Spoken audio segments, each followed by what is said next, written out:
Here's the truth. Most mixes don't fall apart because of bad rooms, bad monitors, bad plugins. They fall apart because the person behind the faders is doing too much. You're just doing too much. I've been there, bro. You start strong, you have a vision, 20 plugins later, you've lost the plot.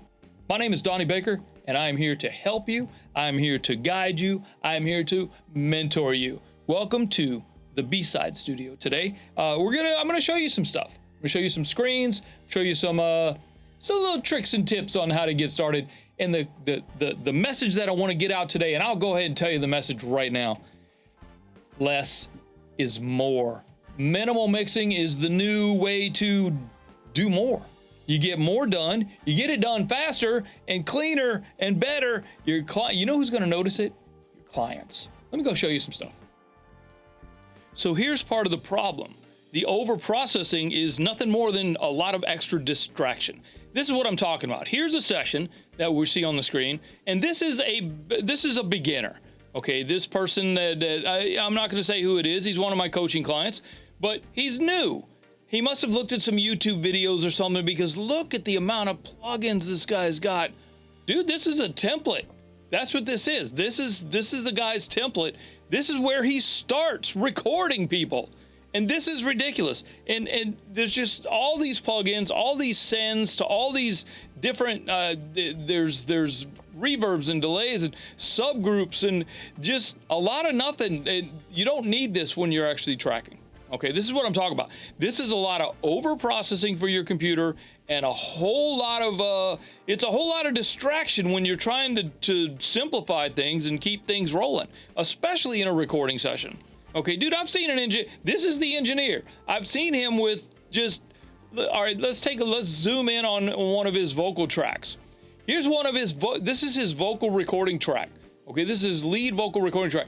Bro, he's got, what, 4, 5, 6, 7, 8, 9, he's got 9 plugins on there, plus how many sends? I mean, how many EQs do you need on a recording? Bro, if your mic sounds that bad, it might be time to pony up. Maybe break down, go get the gig at Starbucks and save your pennies and go get you a decent microphone. You know what I'm saying? Look at the master fader. Now, I don't own a lot of the plugins that this person is using on the session, so they're not showing up. You know what I mean? Or they're just not the same version that I have. I do own the L2, but this is what I'm talking about. Man, you've got what? 5, 6, 7, 8. Why? Let me ask you this, man. Why do you have a trim plugin on your master fader? What are you trying to push, my friend? It's a workflow problem. It's not a tool problem. It's not like you need one more plugin to make your stuff sound good. It's that you need to work on your balance first, okay? Now, this is what I'm talking about. Here's the takeaway from this part of it. If your mix sounds off, don't reach for another plugin, man. Reach for your fader first. Let's jump in and talk about what's actually missing. So here is the song that I'm working on today. It's a song by my friend Adam DeLisi. The name of the song is Feels Like Coming Home. I'll be playing you a little bit of this through today's session, but this, I've already brought the files in. This is what it looks like, okay? There's drums, there's bass, there's electric guitar, there's acoustic guitar, there's keys, which are actually an organ, there's lead vocals, and there's background vocals. Now, I do have the time-based effects here, and they are, I keep them, I don't need to see them right now, but we'll leave them in there for now, okay?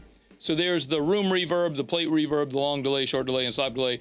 That all comes from my template. Now, the first thing we're gonna do is we're gonna go through and we're gonna do what they call a static mix. A static mix is actually the balancing of the levels and panning only. Before you insert any plug-in on anything, I know you want to go grab an EQ plug-in and put it on there, but the temptation, don't do it. Don't fall into it. Just adjust your panning and your levels. You're going to get 80% of your mix done just with levels and panning. Watch what happens. Go through and look at the faders, where I placed everything, and you can see that these are the pans. These are my levels. Okay, the first thing I did was levels and panning, okay? And then the next thing I did put the bus compressor on the mix bus for the drums. I'm also sending it, the whole drum kit, I'm sending it to the room reverb, Okay, I'm not inserting reverbs on anything. I'm not sending individual instruments to a reverb. Here's what I have on the bass. Okay, this SSL guitar strip, but I'm running it through a bass amp. I do like the little crunch that gives you on that. Real simple, nothing really on the electric guitar. I got a little EQ, that's it. The acoustic guitar, again, an SSL strip running through a guitar amp, basically for the EQ in that. Okay, the keys, just one plugin on the keys. So if I close down all my routing folders, you can see that each one has one plugin. The acoustics, I'm sending it to a slap delay as well as a room reverb. The electric guitar, I'm just sending it to a long delay. The keys go into the plate reverb. Vocals and lead vocals and background vocals both go into a plate reverb. And the reverbs are nothing changed here. This is strictly from my template. My routing didn't change. I don't have a master fader on this. I actually ran through the analog console and just printed it back in on what I call a print track. Now, the client did send me his mix, which I brought it in as a reference mix to my session so that I could kind of see where his ideas were on the mix that he did I think he works in Logic. And so he sent me the mix that he had in his Logic, and I kind of followed his ideas for my mix. Now, I've already done the song, already sent it off to the client. He loved it. I think I actually did 3 revisions for him. I take that back. It's 2 revisions. I sent him the original, and then he had 2 revisions for it. But the revisions were simply, hey, I don't like the background vocals in the bridge part. Can you take them out? It wasn't anything with the mix. It was production. So, with that being said, let me show you how I made my template that I always start with. And what I do is I start there and I import the files and I just bring them in and I put them into the buckets. I call them buckets. I put them into the buckets where they belong. For instance, the drums go in the drums department, the bass goes in the bass department, the electric guitar goes, and so on and so on and so on. And I just drop them in there. Yeah, I did do a little bit of editing on the background vocals. I did take some out because I felt that they didn't fit. As a mix engineer, you sometimes have permission to do that. You know, I've worked with this client for quite a few years. I kind of know how he is. He kind of knows how I am, and that's why he keeps calling me back. So, with that being said, let me show you how I make my. Let me show you how I actually put my my template together. Okay, a real simple template like this shouldn't take you very long to make. I just kind of know that I'm going to work on something that probably has drums, bass, electric guitar, acoustic guitar, keys. Now, keys could be pianos, organs. I also throw string sections in there. If I do have a horn section, I'll make a different one for horns. But I just kind of throw strings and keys and pianos and everything in the keys, lead vocal and background vocal. My time-based delay, my time-based effects are reverbs. I use a room reverb, plate reverb, long delay, short delay, and slap delay. I sometimes don't even use the short delay. I'll only use, let's say on one song, I'll just use the long delay and a slap delay. Whatever. I do have a master fader in there if I do need to run through, just, running through a master. But I can hide the master if I don't want to look at it. I don't need to look at it. So there you go. So this is how I put it together. So when I import, and I'll import my files, I'll drop all my drums into my drums folder. I'll drop all my basses in my bass folder. Let's go ahead and import some stuff. So here's the files. He emailed me the files, so here they are. And now all I got to do is grab all the files, bring them in here, and I drop them into my session, okay?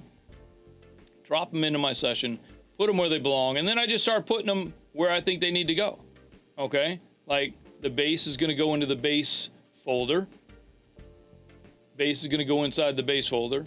The guitar is going to go inside the guitar folder. You see where I'm going with all this? And that's what I'm talking about. There's another bass, goes into the bass folder.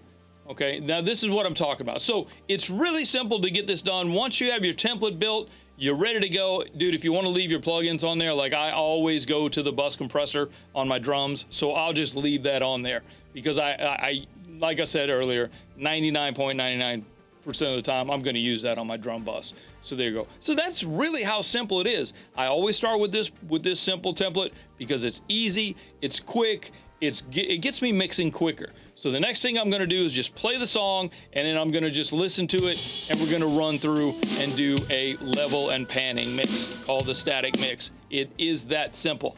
Every major engineer I've worked with has fewer default plugins than you'd think. Every major engineer that I've worked with has fewer default plugins than you think they do, but they know exactly why they're using each one. Bro, my favorite, I'll show you my favorite EQ. I'm gonna bring it up on the base here. My favorite EQ, you can see it's at the top of my list. It's the one that comes with my DAW. I'm working in Pro Tools today. This is my favorite EQ. I like it. It does exactly what I need it to do.